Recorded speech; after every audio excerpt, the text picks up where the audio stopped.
Yes, sir, baby. On the Radar Radio. Yo, very special guest in the building today. He's back. Double or Nothing out now. Don Q, what up, bro? Double or Nothing out right now, man. Don, go get that. Highbridge in the building. Welcome to the show, bro. Literally Right, just man. yesterday, I had Appreciate Trap Manny on here. Word. And we was talking about you.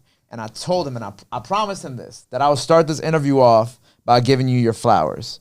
For one, for what you've done for hip hop in New York since you've been out, for your influence on the young guys, and even calling a lot of these young guys come up, and just being a figure in New York hip hop, and the consistency, and just being you and killing it all these years. I appreciate it, man. Of course, man. And I'm excited that this project is finally out, and I love it. And I think one of the reasons why I love it so much is because I feel like it's all you. Yeah. You know, like I like the last project, but I feel like this time around, you're more comfortable. You're telling your story a little bit more. This project feels like genuinely a full body of work from Don Q. Do you feel that way with this? Hell yeah. Like, it took me a long time to put it together. I had time, so it was like I had to come up with fire. It was like it's nothing else. What can you expect? I ain't been on in 3 years. Right. Like, I couldn't come with nothing less than that. And it's only 10 songs, so I know people want more. So I'm trying to come right back, top of 2022. With this project, with it being 3 years, like you said, what had been going on in those 3 years that kind of, I don't know, made you not want to put out a project, or made you wait, made you kind of hold off for the time being? It's like label shit. You know how that shit go with artists when they try to make it seem like you're not a big priority for what they want to do. They just push you to the side. Then I had some real family issues with, like, my daughter's mom was sick and shit like that. That's why I was in Atlanta and shit for a while. Okay. Like, just holding it down, holding the family down and shit like that. But everything is good now. We in a better space. I'm in a better space. I'm just ready to go. So you feel like now kind of back to you, back kind of in your bag and just in that pocket again? Yeah. I got a clear mind. I could just focus on what I need to focus on. Were you able to kind of focus a little bit during the pandemic when things were going on, or were you? The pandemic kind of fucked me up because I was on my way I was about to come back, like, right before the pandemic. Okay. 2020, because I was in Atlanta the whole 2019. So when 2020 came, like, right before, when it came, like June or some shit, May. Okay. I was about to come back a couple months before that, probably like February, March or something like that. Then that shit just hit. So I just stood in Atlanta for another 6 months. Right. And I just came back. And then now we got the project out. Yeah. And so with this project, I feel like a lot of it, you're doing like a lot of self-reflecting on it. You're doing a lot of like talking your shit. And like I said, it feels like a you project. With this, did you kind of really wanted to make sure, was this always the plan to give the people like you this time around? Like mostly you, all you, and kind of your story? Yeah, I knew when I came back, I'm like, at first I did want features and shit, but it was like, nah, I don't even want no features right now. It's like, it don't really make sense. Not saying it don't make sense, but it's like, I ain't been out in so long. I want to crowd this shit up. I want to say everything I got to say. So it's like, that's why I ain't really I just put B Lovee on it because, you know, he's from the Bronx and shit. Of course. He coming up, so I just wanted to show love and shit. That's about it. And I love that. And also the B Lovee record goes crazy too. That's a crazy part. I knew it was fire, but that shit, like, niggas is fucking with that shit crazy. Because, you know, it's not too often, like, on records that you hear people go back and forth. Yeah. You know, normally it'll be like, okay, you'll have you, right? You'll do something. And then he'll do a verse, and then it comes back to you, and then the song's over. But when y'all were kind of going back and forth with it, I was like, oh yeah, this is fire. Because those are always kind of like the records that feel a little bit more special. Yeah. I wouldn't even ask certain people to go back and forth. Like, I gotta feel like you could keep up. Like, a lot of people can't keep up, so just for him, when I asked him, like, you want to go back and forth, that was just my respect. Like, I feel like he could hold his own. So he did. He definitely held his own. And this is your first project under Empire. Yeah. Congratulations on that. Bobby's been talking to me about this project for a minute. Shout out my guy, Bobby. Shout out, Bobby. How long you been with Empire now? It's only been a few months. Okay. It ain't really been that long. What was the decision there to kind of, why did you feel like Empire was like the perfect home to kind of continue your career? A lot of people was telling me to go there, like, yo, they the perfect fit for you. Like, the street rappers, like the niggas like in your lane, they perfect over there. Like, the major labels ain't really for you unless you got them big records. If you ain't got it, you might as well go over there and cook up and feed the streets and feed your fan base, build it up more. So I said, all right, fuck it. Everybody was just telling me that's the perfect way to go, so I just went. And I feel like it's worked out. You know what I'm saying? And a few days ago, you had reposted because I posted this clip that I never posted on IG of my interview when I interviewed B Lovee, K Flock, and Doug's, and it was B Lovee talking about how you showed him love on his project, and then obviously y'all have a couple more joints. I got the joint with Wody too, and then you were like, I called this 2 years ago. Nah, for real. When I heard him, I'm like, yo, this nigga's hard. Like, it was just something about like his voice, the cadence, everything. I'm like, it was different. I wasn't really in tune with the Bronx drill shit. So he was like the first nigga I heard. I didn't hear K Flock yet. I didn't hear nobody yet. He was the first nigga I heard. I'm like, what the fuck? Like, this shit is crazy. I was in Atlanta the other time. Niggas was telling me, like, the young niggas in my hood, like, yo, this nigga hard. They all know him and shit. So we linked up easily. Like, I met him a few times. We just was cool and shit. But yeah, I knew he was tough. That's why I got on his tape. Fucking mad long ago, before he was even niggas was even riding his wave like that. Like, I just knew him, like, he was just hard. So I just fucked with him. And that's that's like at the beginning of the interview, that's something that I respect about you, is that, you don't shy away from showing love to the next person. You know what I'm saying? The next young artist out of the Bronx. Yeah. Like, that's something that, you do very well. Yeah, I'm big on like the city. Like, I really like fuck with my city heavy. Like, I know everybody not really like that. Like, niggas be on some trying to do their own thing, trying to push their niggas to the side and shit. But I don't know. I want to see niggas in my city win. I don't know. It's just different.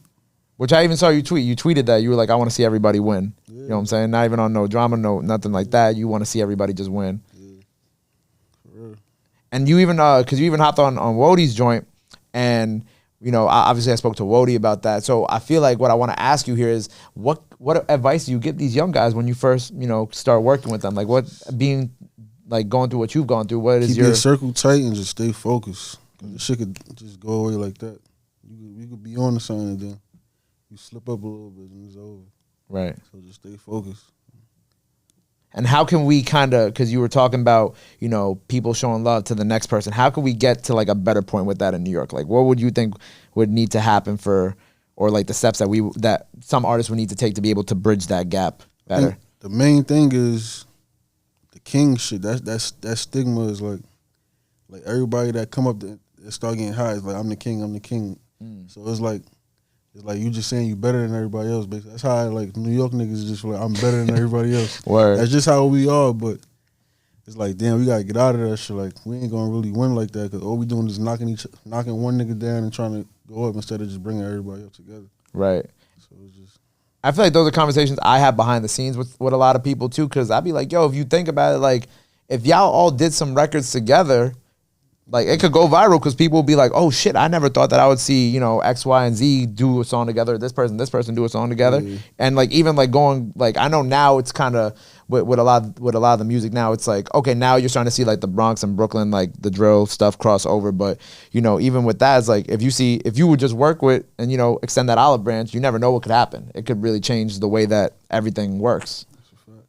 And we, this weekend when we're recording this, we got Rolling Loud coming up. And I know, obviously the situation that happened a couple of years ago. And I remember when I got that email, and I wanted to tell you this story, because I remember when I got that email and I was so tight, because literally like being at that Rolling Loud, that was my first Rolling Loud ever. And I was excited to see people in New York who I've been listening to for, like, obviously the new artists, and then artists like yourself who I've been listening to for a while. And that got me so like upset that you weren't able to perform. So this year, I know you're not performing at this year's Rolling Loud, but for the artists who are performing at this year's Rolling Loud, do you have any advice for them kind of going into this weekend? Because, I know it's still early on. The but ones from the city you talking about, or just in general? One from the city and in general. Just turn up, man. Take your opportunity serious, man. Don't let this shit go past you. Because, yeah, Rolling Loud's crazy. Yeah. I want to perform at that shit, though. Maybe we got you to come out with somebody. You never know. Surprise guest, something like if that. I see you backstage, I'm going to be like, oh, shit. Don called us. Don said he was going to come out. He was actually, and he pulled up. No, I might pop out. I see what's the vibe. Very exciting. And, I saw you tweet something that was very interesting, because you was talking about, like, sucker shit on Twitter, right? So I want to know, what are Don Q's rules for not being a sucker? Like, what are... Loyalty. Okay. You gotta be big on Loyalty. Honesty. And just staying firm, being your own man, like having your own brain, like not following what everybody else wants you to do and shit like that. You can't win like that. You can't win by just making what other niggas want you to do. You gotta make your own decisions. Also, last year you dropped that joint with Benny, and I wanted to ask how that link up happened, because that was pretty dope. Yeah, he was I was in Atlanta, like I said. Oh, that was in Atlanta too. Okay. He was out there. I think he was staying out there too. I was chopping it up with him on the gram and shit. We both was in Atlanta. I told him to pull up on me at the stew. Just knocked it out. 1, 2, 3. And I love how all of New York music is kind of getting represented now, because now you got like a lot of like the upstate stuff getting traction, like the Buffalo, the Rochester. So I wanted to ask you, what do you feel like? Do you feel like New York music right now is in a good place, and where do you feel like it's going to go? I feel like we in a great place. Like we got a lot of artists coming out quickly though now. Now it's like more frequent. Before it wasn't really like that, especially like in the Bronx. Like before we came out, the Bronx was like in a drought for how long? Since French Montana? Yeah. If I'm not mistaken. Yeah. That's a long time. And I feel like the city itself was like early like 2010s, like before y'all came out. Like it was quiet for a minute too. Like Brooklyn always get a rapper. Every year they get someone. They got somebody. Every year they get like 1 or 2 people that just go crazy. Every year. The Bronx, it was just quiet. Like French came, fucking how long? 15 years ago. Ain't nothing happened really. Nobody really took. I can't really think on the top of my head right now. If I can't think, that means it didn't really. That means it didn't happen. I don't think it really happened. I ain't trying to. I don't know. But then we came. You know, like TJ came after. Mm-hmm. Now you got the drill shit. Everybody like it's just now it's like more frequent, and I hear a lot of artists coming from the Bronx like that's going crazy right now too. So. And it also now shows like the diversity of the Bronx music too. Yeah, you know what I'm saying? Because now you got like the TJs, the Bronx drill artists, got different lanes, different sounds too. You know, and like I think that now it's kind of like we get into that point where like New York music is gonna be back at that like that top level again. Definitely gonna be back. Very exciting. Definitely. So okay, so the next project coming for you, top of 2022. Yeah. You're gonna drop again. Yeah. Is it gonna be a deluxe, new project? What are you kind of feeling right now? I feel like deluxe come quick, right? If you do a deluxe, it's supposed to be like in a week or so. I think, you know, I keep bringing up the WizKid project. WizKid did the deluxe for like the Made in Lagos album, like I think a year later, and I kind of like that. You know, I feel like when people drop deluxes right away, it doesn't give people enough time to sit with the original body of work because you're just throwing more music at them. Yeah, you're right. I feel like you got to wait like a couple months, and then when you drop a deluxe, like who just did that? I think Sleepy just did that. But like when you take a couple months and then you drop the deluxe, it's like, oh, okay, we got some new music. Got like maybe 4, 5, 6 new tracks. Yeah, it's a little different. Yeah, I wasn't even thinking about deluxe honestly. So this will be a whole new project. I was thinking about a whole new project. Yeah. Okay, cool. That's what I was thinking about. Yeah, it's how 2022. Early stages. So you feel like you're back at a point where you're just going to be able to be more consistent with the dropping the projects and whatnot? Yeah, just going. That's what I like to do. That's what my fans like. Like when I drop projects, that's what I be trying to tell. Like when I was with the other like Atlantic and shit, I'm telling them, like, yo, I got to drop projects. Like this is the type of shit that's how I started. Dawn season 2, Corner Story. Like this is what got me. I'm not really a fucking single guy, like a big single. I drop projects and feed the streets. They didn't really see my vision, so we couldn't come to an agreement. Right, because when I look at, when I was on Twitter and I was searching through other people's tweets, I saw a ton of tweets. They're like, Don got a new album. Don got a new project. I didn't really see like, oh, that new Don song. I saw that new Don project. Yeah. So I put a song out, they like, nah, drop a project. Yeah. Like, I guess they like when I put bodies of work together. I haven't really ever thought about that. Like, you know, like certain artists having fan bases that are more dedicated to projects. I never really thought about that. Boogie fan base is like that too. They more want him to drop projects than just putting out songs and shit like that. They want to hear the whole body of work. That's how like we came in like that. We came in putting out bodies of work out. He put artists out. I put Dawn Season out. Then we put the Highbridge label shit out together. Then he put I forgot what the shit he put after that. But yeah, we just was dropping tapes left and right. So it was like they got used to it. So it was like y'all can't stop doing that shit now. So right, like if you stop doing what got you there, people your core fans will be like, what the fuck? Like what are we doing here? Yeah. So now we're gonna have some more projects coming from you. Hell yeah.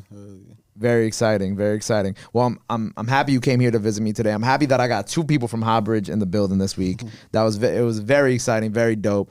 Congratulations again. You know what I'm saying? Thank you for everything that you've done for New York music and for these young guys out here, the next people up. Anything else you want to let your fans know before we sign off here for today? I'm back, man.